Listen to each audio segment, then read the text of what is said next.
Want to learn how to predict like a pro? Of course you do. And all you have to do is sort through these numbers in this chart and see during a planetary period and a planetary subperiod if two planets share an agenda for those two things and if they're productive enough to be able to actually produce those things by, just sorting through all these different numbers. Right? Easy enough? Well, I actually never said that it's going to be simple, especially if you're doing it this way. But there is a way that it can be simple.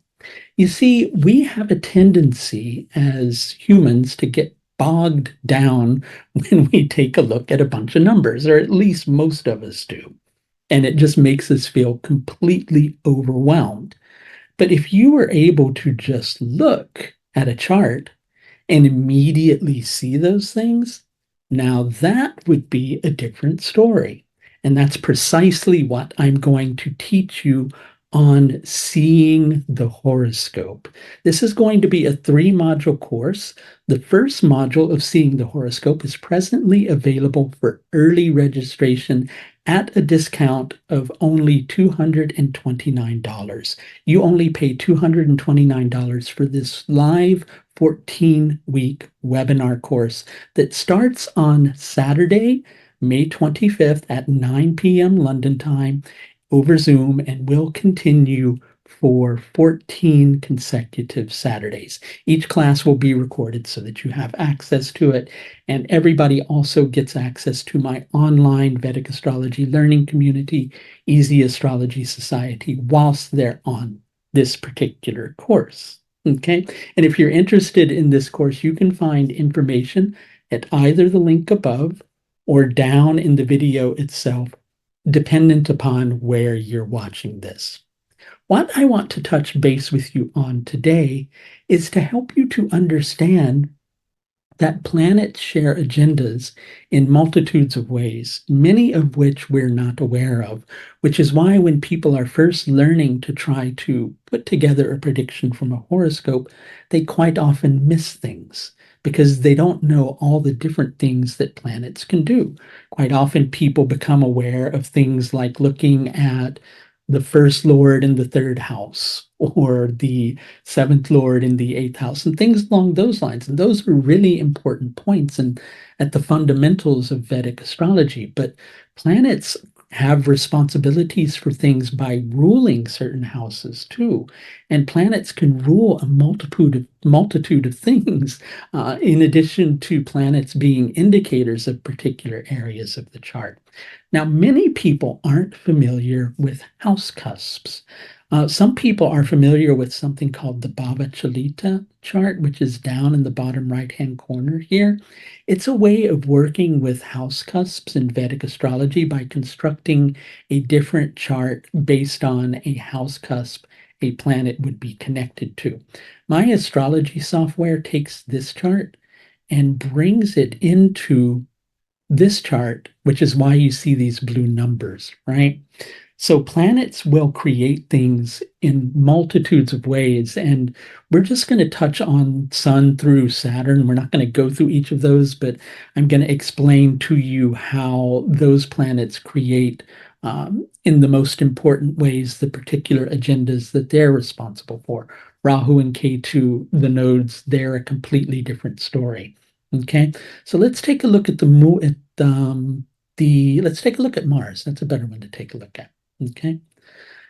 So Mars rules here in the main birth chart, the second and seventh cusps. So what that means is that Mars will have responsibility for second and seventh house matters.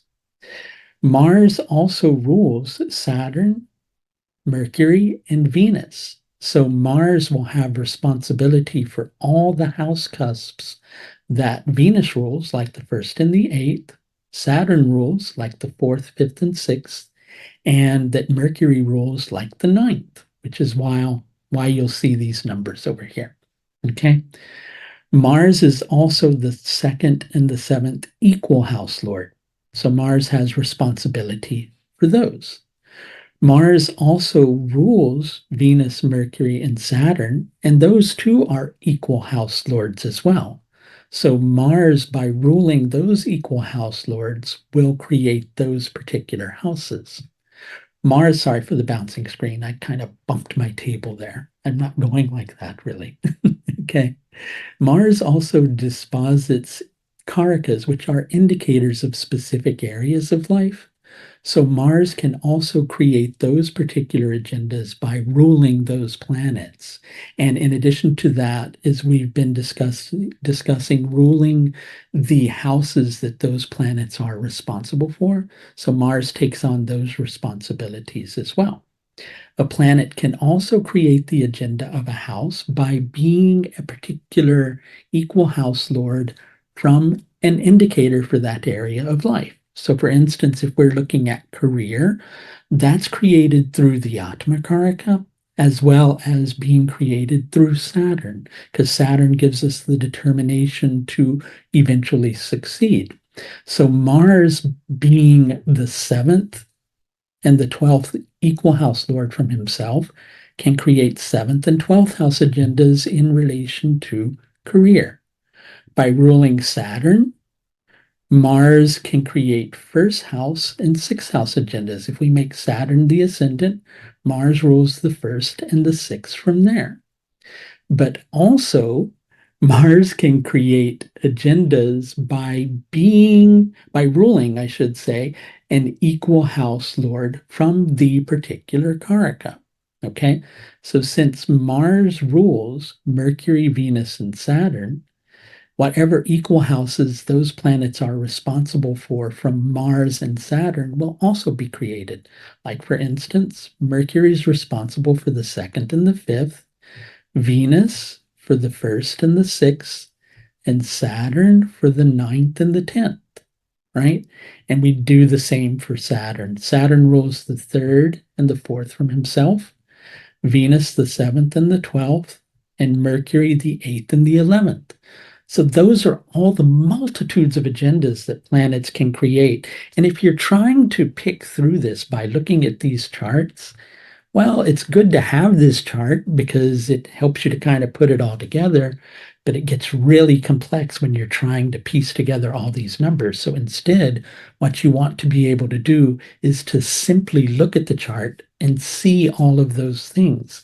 And over the duration of seeing the horoscope, we're going to practice this so much that it's just going to become like second nature for you to know what you need to be looking for in the chart, so that then you'll be able to just look at the chart and be able to pick predictions out of it. If you're interested in participating in this course, again, Module 1 is presently open for the next few days for early registration at an early registration discount of $229 for this 14-week webinar course, live webinar course, I should say. Each class is recorded. You also get a membership to Easy Astrology Society for the duration of the course. Easy Astrology Society is my online Vedic astrology learning community, which gives you access to 300 plus hours of video courses, live question and answer sessions twice monthly, and live monthly master classes. All of that comes to you in addition to the live webinar course that you can participate in, all for $229. If you're interested in joining, you can do that at the link that you'll see above. And again, if you're watching this somewhere other than YouTube, it'll be down in the video itself. Thanks a lot for watching. Bye now.